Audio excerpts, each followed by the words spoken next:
de angústia e agonia. Jesus passou tudo aquilo que passamos, mas diz a Bíblia que sobre ele não teve nenhum tipo de pecado. Já era para você ter glorificado. Ele sofreu o que sofreu, mas não pecou. Ele passou o que passou, mas não pecou.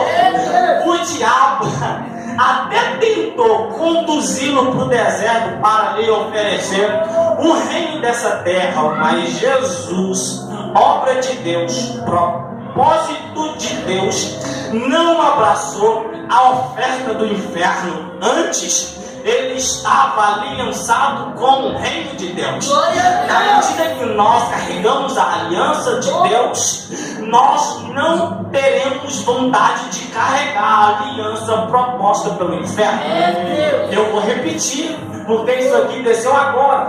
A partir do momento que nós carregamos uma aliança com o céu, nós não criamos o desejo de ter uma aliança com o inferno. E ter aliança com o inferno é ter aliança com o pecado. Eu vou repetir isso aqui, porque isso aqui está mexendo com o meu espírito. A partir do momento que nós temos uma aliança com o reino de Deus, nós não temos mais aliança com o baile funk. A partir do momento que nós temos aliança com o reino de Deus, nós não temos mais aliança com a fofoca. A partir do momento que nós temos uma aliança com o reino de Deus, nós não temos mais uma aliança com a carne. A partir do momento que nós temos uma aliança com o reino de Deus, nós não temos mais a aliança com a fornicação. A partir do momento que nós temos uma aliança com Deus, nós não temos mais uma aliança com a mentira. Então a obra de Jesus foi aniquilar a obra do inferno, e diz Paulo. Portanto, o pecado que era desbastoso já não tem poder sobre vós, porque vós fostes entregue com Cristo na sua morte e será glorificado com ele na sua ressurreição. Eu não sei você, mas a proposta de Jesus é o seguinte: você que morreu comigo tem acesso no jardim. Você está aqui, ó.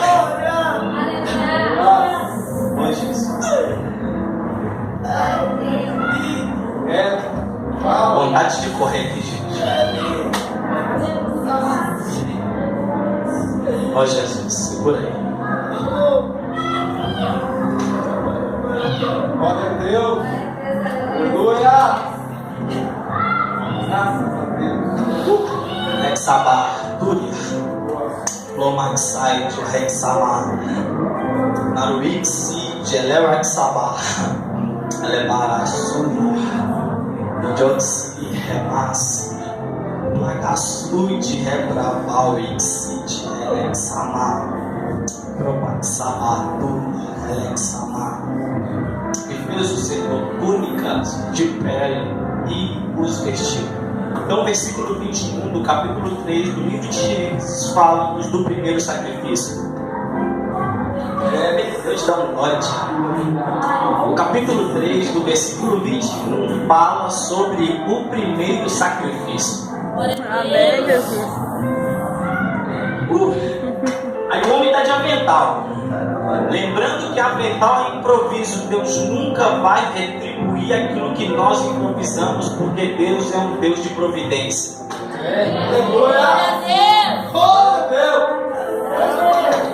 Deus nunca vai retribuir com improviso, porque Ele é um Deus de providência. Eu vou repetir, porque na nossa concepção, depois que pecamos, a gente quer improvisar. Mas quando nós olhamos para a cruz, nós lembramos que temos um Deus que não trabalha conforme o improviso por causa dos nossos pecados. Ele é um Deus de provisão. Eu consigo enxergar a provisão de Deus dentro desse episódio aqui, logo após a queda do homem. Talvez você nunca ouviu uma mensagem com essa perspectiva a respeito desse evento que aconteceu no Éden, mas dentro do jardim eu consigo enxergar o amor de Deus, a graça de Deus, a fidelidade de Deus, a compaixão de Deus, a graça de Deus. Glória a Deus. Glória a Deus. Ô Jesus. Aleluia. O trem tá bom aqui, gente. Eu prego até meia-noite. Ah, ninguém glorificou. O trem tá bom aqui que eu vou pregar até meia-noite. Quem tá comigo? Só tá comigo até meia-noite quem conhece o caminho do jardim. Tá. Vou te contar o segredo.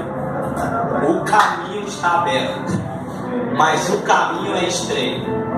Eu vou repetir. O caminho está aberto. Já não tem mais querubim vigiando a entrada do jardim. Por quê? Disse Jesus: eu sou o caminho, a verdade e a vida. Eu sou o caminho, a verdade e a vida. Eu sou o caminho, a verdade e a vida. Aquele que quiser vir após mim, negue-se a si mesmo.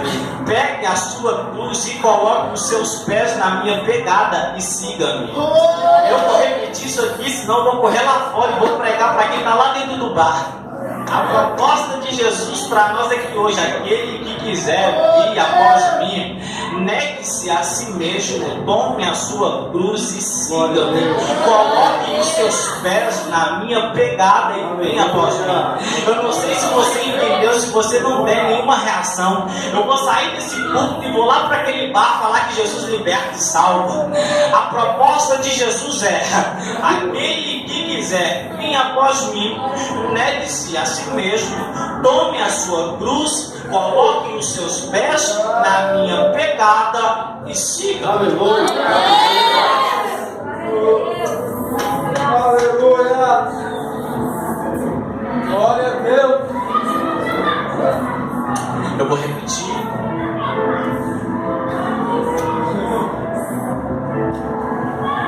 Ele é tão amoroso, gente. Não tem como ficar longe desse grandão, não. A gente até tenta dar uma escapadinha, não tem como, a gente acaba voltando. A gente até tenta dar uma esfregadinha lá fora, mas não tem como, que a gente já não consegue mais se misturar. A gente até erra se esfregando, mas Ele nos chamou para sermos inteiramente dele. Amém. A gente até manqueja, vem pro culto arrastando por causa de um dia de bicho cheio de falha. Mas quando nós chegamos aqui, chegamos até vestido de avental. Mas diz o texto que na viração ele desceu. Então o culto de Adão já não era mais um culto cheio de glória. Ele pegou e fez avental. Avental aqui é o cobrimento dentro de um improviso de Adão para tapar sua nudez. Então o culto aqui já tinha algo, já tinha uma vestimenta dentro de um improviso de um Adão que acabou de pecar. Gosto do Evangelho porque o Evangelho ultrapassa tudo que o homem pode tentar explicar a partir do reino de Deus. Lembrando, escute isso aqui, é que quando o culto de Adão foi um culto cheio de medo, quando o culto de Adão foi um culto totalmente diferente do que o primeiro culto, porque no nosso primeiro culto a gente canta demais, a gente chora demais, a nossa alma quebra e o nosso coração vira um pó. Depois do segundo culto, algo aconteceu com a gente que a gente pecou e está querendo se esconder. Mas Adão, ele nunca se esqueceu do primeiro culto. Adão, ele nunca se esqueceu do primeiro culto. No primeiro culto ele estava de mão dada, no segundo culto ele estava escondido. Eu vou repetir: no primeiro culto Adão estava de mão dadas, no segundo culto Adão estava escondido. Talvez tenha alguém aqui que está no segundo culto escondido, ou talvez tenha alguém aqui que está no primeiro culto de mãos dadas. A proposta de Jesus é: eu nunca vou te deixar ficar escondido dentro de um culto. Eu sempre vou te encontrar para te trazer de volta para o primeiro culto. Glória a Deus. Eu vou correr daqui a pouco. Então a proposta de Jesus é o seguinte: toda vez que você tentar esconder de mim dentro de um culto, eu vou sempre te encontrar, porque o meu maior interesse é fazer que você cultue comigo de mão dadas e não escondido da minha presença. Eu vou repetir isso aqui, porque porque isso aqui é profundo. No primeiro culto, nós queremos abraçar Jesus. No primeiro culto, nós queremos dar glória a Deus. No primeiro culto a gente até roda no mistério, fala em língua estranha, mas depois do culto acontece algo que te interfere a voltar a glorificá-lo como na primeira vez por causa do pecado. Você até vem para o culto, mas quer ficar escondidinho no último banco, e Jesus, ele não se limita por causa do banco. Deus, ele não se limitou por causa da árvore. Ele sabia onde Adão estava. É por isso que ele é um Deus organizado e educado. A primeira coisa que ele vai dizer depois que ele desceu é: Adão, aonde você está? E Adão, no lugar que ele se encontrava, ele vai ouvir a pergunta de Deus e vai responder: Deus, eu ouvi a sua voz, diga-me, Adão, quem te mostrou que estava nu? A mulher que tu me deste me deu do fruto que tu disse para não comer, e eu acabei comendo. Mulher, quem te mandou comer do fruto? A serpente conversou comigo, e eu conversei com a serpente, e eu acabei comendo do fruto. Aí Deus vira para a serpente: maldita és tu. Mas antes de tirá-lo do jardim, depois da punição, eu gosto disso aqui, porque Deus vai chamar Adão para o primeiro culto. Qual foi o primeiro culto? O primeiro culto é sempre um revestimento de glória, um revestimento de poder. A nossa vestimenta do primeiro culto é sempre uma vestimenta transparente.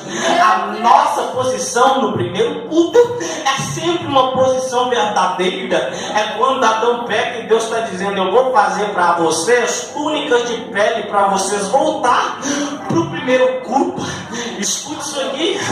Quando José recebeu a sua túnica, eles arrancaram dele. Mas quando Adão recebeu a sua túnica, o inferno não arrancou.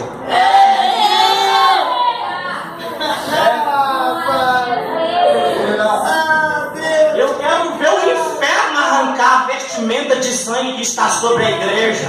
Eu quero ver o inferno arrancar a túnica da igreja que foi feita no Calvário. Eu quero ver o inferno tentar arrancar nossa roupagem. O diabo pode até colocar medo de nós, mas nós estamos vestidos com sangue que não pode ser tocado pelo inferno.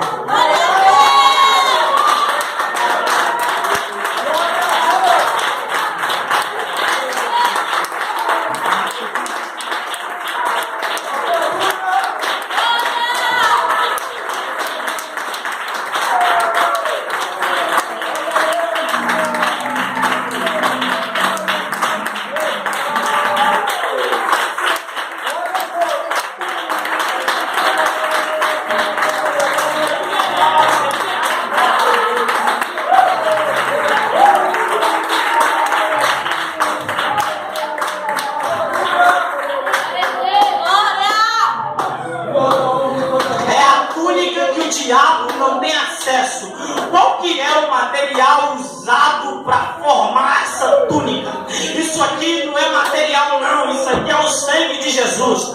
O sangue de Jesus não parte de matéria da terra. O sangue de Jesus é uma partícula divina. Eu vou repetir: o sangue de Jesus não foi formado com a matéria da terra.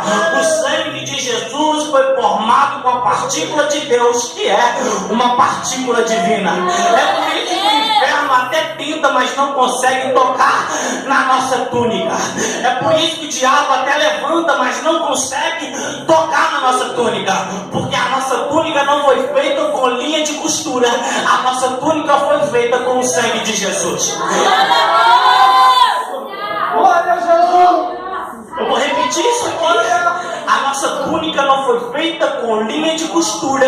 A nossa túnica foi feita com o sangue de Jesus. A nossa túnica não foi feita com linha de costura. Tem alguém entendendo isso aqui? A nossa túnica não foi feita com linha de costura. A nossa túnica foi feita com o sangue de Jesus. É por isso que não inventavam nenhum tipo de agulha, nenhum tipo de linha de costura para costurar o véu que foi rasgado por Jesus. A religiosidade até tenta costurar aquilo que foi rasgado, mas não consegue, porque até na rasgadura foi uma ação divina. O diabo até tenta tirar minha geração de dentro do templo, mas não vai conseguir, porque templo é só uma parede, nós somos o templo de Deus.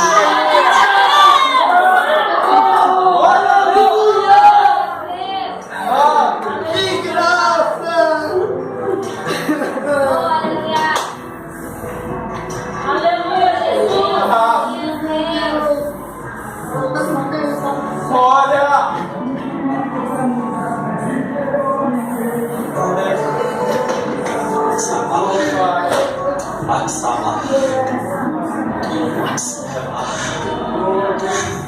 É o Pai te chamando para te vestir de novo. É o Pai te chamando para arrancar o avental do improviso e te dar a túnica da provisão. Eu vou repetir isso aqui, me escute com muita atenção. A proposta de Jesus aqui hoje é o seguinte: eu quero tirar o avental provido do improviso e te colocar uma túnica da minha provisão. Eu vou repetir, porque isso aqui mexe com a minha alma e com a minha intimidade com Deus, porque a proposta do Evangelho não é nos condenar por causa do avental, mas é simplesmente substituir o avental pela túnica. Eu vou repetir isso aqui, porque isso aqui é glorioso demais, porque o diabo quer lançar na nossa mente que nós somos inferiores por causa do pecado, enquanto Deus olha para nós e vê uma vestimenta feita de sangue carmesim do seu próprio Filho. É por isso que o Evangelho é poder. Paulo diz: a minha palavra e a minha pregação não consistiram em palavras persuasivas, em sabedoria humana, mas antes em demonstração do poder de Deus. Então nós estamos inseridos dentro de uma atmosfera poderosa. Eu não sei como é que você consegue ficar calado no culto cheio de presença como esse. Eu quero te convidar, não por causa da sua emoção, mas por causa da túnica que te envolveu, a dar glória para Jesus, a dar aleluia para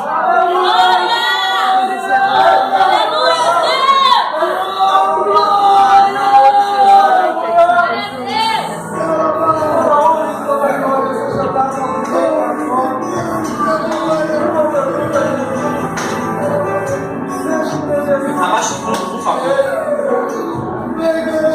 Deixa eu lhes contar uma experiência para finalizar a minha mensagem. Estava pregando recentemente em um culto de jovens. Foi uma apoteose de poder, uma manifestação de glória. Eu me lembro que a igreja estava dentro de uma campanha de visitação daqueles que se encontravam desviados. E na medida que eu pregava, a glória se manifestava. E quando eu estava finalizando a mensagem, houve uma eclosão do poder de Deus. Eu me lembro que um homem saiu do bar com o nariz entupido de cocaína e veio correndo para o altar. Aí Deus me fez entender que Ele está interessado em manifestar o seu poder para arrancar quem está lá fora e inserir no seu altar. Eu não sei se você está entendendo, mas a experiência foi tão incrível que o interesse do reino é trazer os cativos para dentro da casa e no conforto do Pai. É por isso que Jesus nunca vai parar de te usar. Até mesmo se você tiver um pouquinho de vergonha, diz o hino que cantamos, até a vergonha se desfaz quando há uma manifestação da sua presença. Amém. Sendo assim, quando esse homem correu para o altar, por incrível que pareça, a sua esposa estava no culto e ela se encontrava desviada. Quando ele veio correndo para o altar, se ajoelhou para reconciliar com Jesus, a esposa dele saiu do último banco.